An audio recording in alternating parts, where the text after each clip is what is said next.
I have been lied to by people who loved me. That's where this starts. Not with the hallway floor or the cold cloth or the story about the little girl by the river. It starts 20 years before all of that, with a woman named Linda Chen who learned, slowly and then all at once, that trust was the most expensive thing she owned and she had been giving it away for free. I want you to understand what I was before I tell you what happened, because the thing I did, the thing I'm going to tell you about, was not the act of a cruel person. Or maybe it was. Maybe that's the part I'm still working out. I lay down on my own hallway floor on a Tuesday afternoon and closed my eyes and waited to find out who my Nguyen really was. What I found broke something open in me that I hadn't known was still there, something that had been sealed shut for a very long time. My name is Linda Chen. I'm 61 years old. I own a wholesale textile distribution business in the city that I built from a single import contract in 1994 into something that employs 43 people and has annual revenues. I will not state here because it's not relevant except as context for what comes next, which is this. Money, at a certain level, stops being a comfort and becomes a liability. It changes the way people see you. More importantly, over time, if you let it, it changes the way you see people. I let it. I didn't start that way. I started the way most immigrants start, with nothing and without the luxury of being suspicious, because suspicion requires the kind of excess energy that people who are building from zero simply don't have. You trust because you have to, because the alternative is doing everything alone, and everything alone is not survivable. My first business partner was a woman named Gloria. We'd met at a trade fair, she had connections I needed, I had capital she needed, and we shook hands on an arrangement that felt, at 29,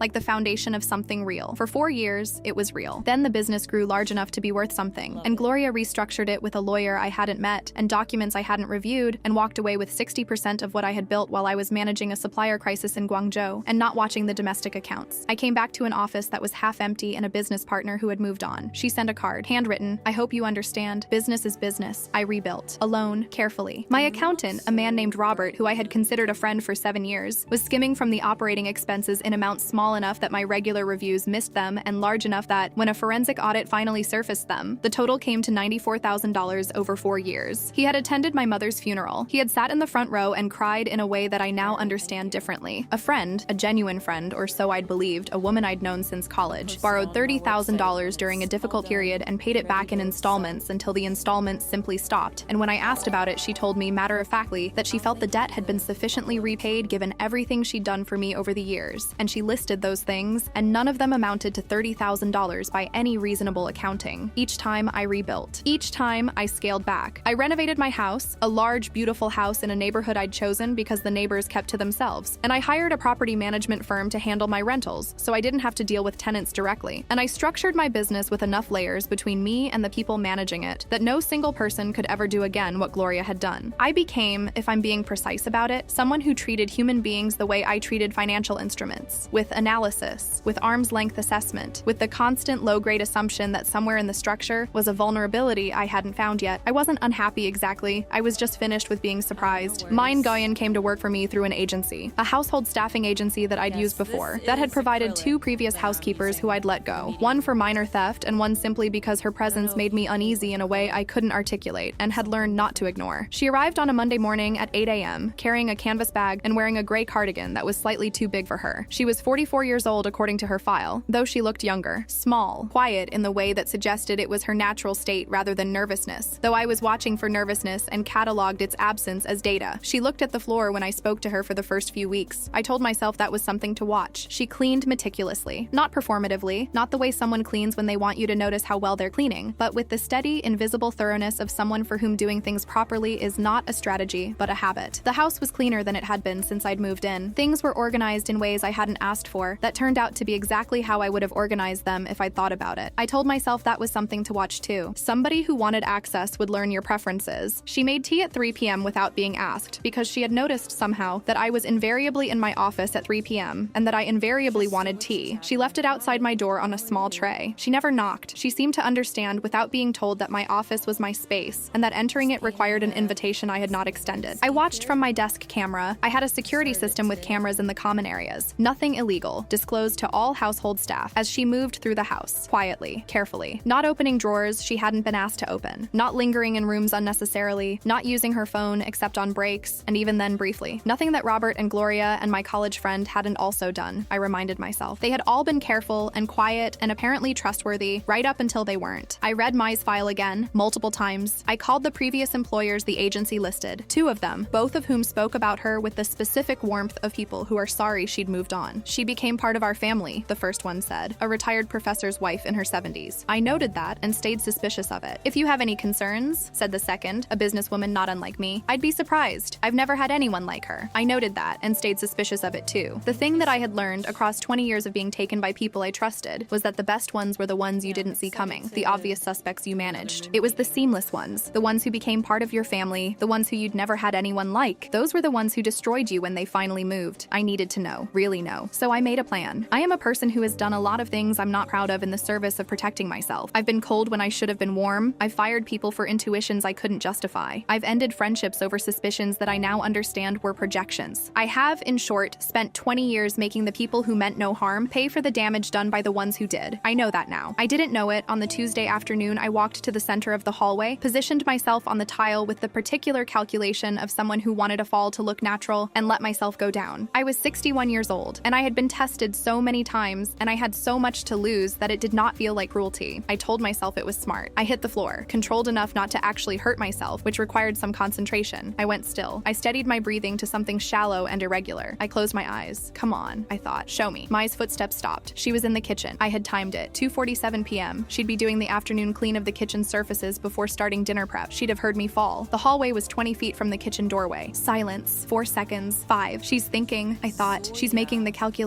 What does she do? Does she check my purse? Does she? Her gasp hit me like something physical. Not the gasp of someone performing shock. The gasp of someone who has seen something that has genuinely, instantaneously frightened them. The involuntary sound of a chest that has been struck from the inside. Sharp, small, like something tore. Then she ran. I heard her feet on the kitchen tile, across the threshold, down the hall. Not the measured steps of someone moving carefully toward an opportunity. A run. The full, unthinking run of someone in emergency. She dropped to her knees beside me. I heard them hit the tile hard enough that I winced internally, and I felt her hands on my wrist. Her hands were shaking, both of them. I could feel it, the fine tremor in her fingers as she pressed them against my pulse point, and the concentration she brought to it, the absolute focused intention. Madam? Her voice cracked down the middle. Madam, wake up, please. I lay still. I heard her reach for her phone. I heard the emergency services connect, the dispatcher's voice, professional, steady, and then I heard Mai try to explain. Please, she not waking. Her English coming apart, grief or fear pulling the seams loose. Please send help. She on the floor. Please come fast. No pause to compose herself, no performance. The words tumbled out in the broken, genuine rush of someone who has no attention left to manage their presentation because every bit of it is aimed at keeping me alive. She hung up. She ran, again, running, and I heard water, a cloth, and then she was back. The cold press against my forehead, careful and gentle, and then she sat down, not over me, not at a respectable distance, the professional distance of staff attending an employer. She sat down beside me, close enough that her knee pressed against my arm, close enough that I could feel the warmth of her, and she took my hand, both of hers around one of mine. I don't know how to explain to you what happened to me in that moment. I was 61 years old. I had a large house and a successful business, and I had not allowed anyone to hold my hand in. I tried to calculate it and couldn't. Long enough that the absence had become normal, which is the most insidious kind of absence. I was on my hallway floor, faking a medical emergency, and a woman who had every reason to let me lie there was holding my hand in both of hers, like it was something she was not willing to put down. I almost opened my eyes. I didn't. I told myself I needed to stay still. I told myself the data collection wasn't complete. I lied to myself is what I did, because the truth was that I didn't know what I would do if I opened my eyes right then, and I needed another moment inside the lie. She started talking, low, steady, not to the dispatcher, not to anyone coming, to me. Her own language first, Vietnamese, soft and rhythmic, and I don't speak it, but I understood it the way you understand music, by shape rather than content. The sound of it was the sound of someone trying to reach across an unreachable distance with their voice, trying to hold something in place. Then English, barely above a whisper. I tell you story so you not afraid. My throat closed. She told me about a little girl, a river, clay jars that the girl carried on her shoulders while she sang, not because singing was required, but because the distance was long and the jars were heavy, and the singing made both of those things smaller. I lay on my cold tile floor in my expensive house and listened to a story I had not earned, told to me by someone I had been treating as a suspect, and something happened in my chest that I had not felt in a very long time. It cracked, not dramatically, quietly, the way ice cracks in early spring, first one line, then another, and then the whole surface shifts. Stay, she whispered. Her hands tightened around mine. Stay with Mai. I opened my eyes. She froze. Her whole body went absolutely still. Hands on mine, tears on her face, cold cloth in her other hand, eyes locked on me in an expression that moved through confusion and relief, and something I couldn't immediately name before settling into something I can only describe as the look of someone who cannot quite believe that a thing they wanted desperately is now actually happening. I looked at her. I looked at a woman who had, in the 8 minutes since I hit the floor, not once thought of herself, who had not gone to my purse or my phone or the filing cabinet in the office that I always imagined people trying to access, who had run to me, stayed beside me, held my hand, and told me a story about a little girl so that I would not be alone and afraid while I was dying. I had set a trap. What I had caught was not what I expected. I started crying. Not the controlled, internal, private kind of crying I had trained myself to do over 20 years of building walls against being seen. The other kind. The kind that doesn't ask permission. Right there on the floor, in front of the woman I had been surveilling and testing and cataloging for 6 weeks as a potential threat, I fell completely and entirely apart. "I'm sorry," I managed. "I'm so sorry, Mai." She looked at me. She didn't ask why I was sorry. She didn't pull her hands back. She didn't stand up and create the professional distance that I had for 6 weeks been enforcing between us. She held my hand tighter. She nodded once, the same small, quiet nod she gave when I said thank you for the tea, as though forgiveness was not something that required deliberation, as though she had decided it before I asked, had decided it independent of whatever I'd done, had decided it simply because I was a person in front of her and that was sufficient reason. I cried harder. The sirens came up the street. The paramedics, 2 of them, a woman named Officer Terry Daniels with the city fire department, and her partner, a young man whose name I didn't catch because I was crying on a hallway floor, arrived to find exactly what they found. 2 women on the tile, one of whom had apparently collapsed, one of whom had apparently responded to that collapse with everything she had. They assessed me efficiently, blood pressure normal, no neurological symptoms, alert and oriented. The EMS report, which I kept, which I have in a folder, I'll explain why later, noted patient found conscious and responsive upon arrival. Emotional distress evident. No acute medical emergency identified. Terry crouched beside me while her partner took my vitals. She had 15 years on the force, she told me later when I asked. First responder, had seen every variation of a medical call. She looked at me, and then at Mai, and then back at me. "Can you tell me what happened?" she said. I looked at Mai. Mai looked at me. "I fell," I said. My housekeeper called for help." Terry looked at Mai. "You did the right thing," she said. "You called fast. That matters." Mai nodded. She was still on the floor beside me. She had not moved from the floor beside me. "Do you want us to transport you for evaluation?" Terry asked me. "No," I said. "I'm fine." I paused. I wasn't before, but I am now. Terry looked at me with the specific assessment of a first responder who has learned to distinguish between different kinds of "I'm fine." Whatever she saw, she accepted it. They left 20 minutes later. Mai and I sat on the hallway floor for a while after they went. I told her the truth. I sat on my own hallway floor and I told Mai Nguyen, in full, what I had done and why I had done it. The business partner, the accountant, the friend, the 20 years of systematic damage to my capacity to believe in people, the surveillance cameras and the background checks and the phone calls to her former employers, and the decision, made on a quiet Tuesday afternoon, to fake my own collapse to confirm what no evidence had yet told me was true. I told her all of it. She listened with the same quality of attention she brought to everything, complete, still, without interruption. When I finished, she was quiet for a moment. Then she said, "You lose many people." "Yes," I said. "And you think Mai is same." It wasn't a question, not accusatory, just a statement of what had been true, offered without flinching from it. "I thought you might be," I said. "I'm sorry." She looked at the floor for a moment, then she looked at me. "In my village," she said, "when the river flood, we lose everything. House, boat, my father's," she made a gesture, a shape with her hands that I understood meant something specific and significant that she didn't have the English word for. "After that, my mother," she say, "you cannot stop building because the water come before. You just build better next time." She paused. "I think, madam," she said carefully. "Stop building." I sat with that. "Maybe," I said. "Not maybe." She said it gently, without judgment, in the same tone you'd tell someone the time. "I see how madam look at everything, like everything is water that will come." I didn't answer. "Mai is not water," she said. I made 2 phone calls in the week after the hallway. The first was to Dr. Patricia Wu, a therapist, recommended by my primary care physician, who specialized in something her practice website described as trauma-related relational patterns, which is a clinical way of saying what Mai had said on my hallway floor with a single sentence. "Madam, stop building." I had not seen a therapist in my adult life. I had always considered it a performance for people who had time for feelings. 45 minutes with Dr. Wu revised that opinion substantially. She was direct and unhurried, and she asked me, in our first session, to describe the last time I had trusted someone completely. I could not answer. I tried for a while, and then I said I didn't know. She nodded like she'd expected that. "That's where we start," she said. The second call was to my attorney, a woman named Helen Park, who had handled my business affairs for 11 years and who I had never asked to do anything personal. I asked her to do something personal. I told her what I wanted to do for Mai. Helen was quiet for a moment. Then, "Are you sure?" "Yes," I said. "This is a significant—" "I know what it is," I said. "I want to do it." She drafted the documents over the following 2 weeks. A formal employment agreement, not because Mai had asked for one, but because I wanted her to have something with her rights explicitly documented, something that was hers regardless of whatever happened to me or my moods or my next bad day. A salary adjustment that reflected, accurately, what her work was worth rather than what I'd been paying, because I hadn't wanted to invest too much in someone I expected to betray me, and something else, which I'll come to. I also called the household staffing agency and gave a reference for Mai Nguyen that was, I told them, the most accurate reference I had ever given anyone. I don't know if they used it, it didn't matter. I needed to have said it. Here's the thing about Dr. Wu's therapy that I did not anticipate. I expected it to be about the people who had hurt me, Robert and Gloria and the others. I expected to spend sessions processing those specific injuries. I expected the work to be retrospective. It was not primarily retrospective. Dr. Wu was interested with the specific focus of someone who has identified the actual problem in what I had done with my grief. Not in the grief itself. She acknowledged it, validated it, gave it the weight it deserved, but in what I had built on top of it. The architecture of suspicion, the surveillance, the tests. You became the thing you were afraid of, she said in our third session. I looked at her. The people who hurt you, she said, treated you as an instrument, a means to something they wanted. They assessed your value, found it useful, and acted accordingly without regard for you as a person. She paused. And then you spent 20 years treating the people around you the same way. I sat with that for a very long time. I didn't steal from anyone, I said finally. No, she said, but you surveilled them. You tested them without their knowledge or consent. You withheld trust as a form of power. She met my eyes. What would you call that from their perspective? I drove home from that session and sat in my car in my own driveway for 18 minutes. Then I went inside and I found Mai, and I told her that I had started seeing a therapist. I don't know why I told her. I think I needed her to know that what had happened on the hallway floor had not been absorbed and processed and filed away, that it was still moving through me, that I was trying to do something with it. She listened. Then she said, "Good, just that, good," the same tone. She brought me tea at 3 p.m. and knocked on my office door, which she had never done before, and I said, "Come in," which I had never done before, and she set the tray on the edge of my desk and said, "You work too hard today." "I know," I said. "Mai, make dinner early," she said. "Madam should eat and rest." I looked at her. "Okay," I said. She nodded and left. It was the most ordinary exchange in the world, and I sat at my desk after she closed the door and felt something that I had to work to identify, because I had not felt it in so long that the name for it didn't come quickly. Safe. I felt safe. 18 months later. Dr. Patricia Wu has been seeing me every 2 weeks for a year and a half. She told me at our last session that I had made in her professional assessment significant and genuine progress, and she said it in the specific way of a therapist who does not use those words lightly. I believed her. I have learned to believe people who have earned it, which is different from the two things I was doing before, believing everyone or believing no one. My business is still running. 43 employees. I promoted a woman named Diane to operations director, a decision I made not because she passed a covert test, but because she had told me clearly and directly what she wanted and what she could offer, and I had watched her work for a year and I trusted my assessment. She's excellent. The business has never run better. Robert, my former accountant, was formally charged. Helen Park filed the civil recovery suit 3 years ago. I had the forensic accounting reports, I had the documentation, and it resolved in my favor. I didn't recover everything. I didn't expect to. What I recovered was the knowledge that I had done what I was supposed to do, formally and properly, and that it was in the record. I think about Gloria occasionally. I don't know where she is. I know what she did was wrong, and I know I will probably never recover anything from it. And I have arrived, through 18 months of work with Dr. Wu, at something that is not forgiveness. I don't think forgiveness is the right word for what you feel about someone who looked you in the face and acted in bad faith, but is more like completion, a case file that is closed, taking up no more space than it deserves. Mai still makes tea at 3 p.m. She still sets it outside my office. But now I leave the door open in the afternoon, and she sets it inside on the small table by the window. And sometimes, if it's been a quiet day and there's nothing pressing, she stays for a few minutes. We talk about her daughter in Vietnam. She has a daughter, 22, whom she's saving to bring over. About my business, about small things, about nothing important. I told her about my mother once, about the early years of building the business, about the first import contract, and how frightened I had been, and how I hadn't let myself feel the fear until it was over. She listened with complete attention. "Your mother," she said when I'd finished. "She proud?" "Yes," I said. "Very good," she said, the same word, the word she uses when something is as it should be. "I am revising my estate documents. Helen Park is handling it. There is a provision in them that is not public knowledge, and that I will not disclose in detail here, but it is the thing I asked Helen to draft the week after the hallway floor, the thing she asked me if I was sure about. It ensures that if anything happens to me, Mai's daughter can come to this country and be supported while she establishes herself, and that Mai herself will be provided for, not as a bequest from an employer to a domestic worker, but as one person who trusts another, leaving something real behind." Helen asked me what had changed. I told her about the cold cloth and the shaking hands and the story about the little girl with the clay jars by the river. She was quiet for a moment. "She told you a story," Helen said, "so you wouldn't be afraid of dying alone." "Yes," I said. "And she thought you were actually dying." "Yes." Helen was quiet again. "Linda," she said finally, "you should tell her what you're doing." "I will," I said. "When it's finished." "I haven't yet." "I will." "There's one more thing. The hallway. The tile where I lay down and pretended to be something I wasn't in order to find out what someone else was. I had it replaced. Not because anything was wrong with it. It was fine tile. There was nothing structurally wrong with it. I replaced it because every time I walked over it, I needed to be reminded of what had happened there, and I needed the reminder to be something I chose rather than something I stumbled into. The new tile is warmer, a lighter color, less institutional. Mai asked about it when the work was done, and I said I had wanted a change. She looked at it for a moment. "Better," she said. I looked at the new floor, at the hallway that had, on a Tuesday afternoon, been the place where I had tested someone who deserved deserved better and found, in the space of 41 minutes, that I had been wrong about everything that mattered. Yes, I said, much better. I have been lied to by people who loved me. I spent 20 years letting that be the only true thing I knew about the world, building walls tall enough to keep out the water, not understanding that I had also kept out everything else. It took a woman on her knees on a cold tile floor, holding my hand in the dark, telling me a story about a little girl so I wouldn't be afraid. She thought I was dying. She didn't run. I had been looking for the wrong thing in people for so long that when I finally found the right thing, I was lying face down on my own floor and could not even open my eyes to look at it directly. The bravest thing I ever did was open them.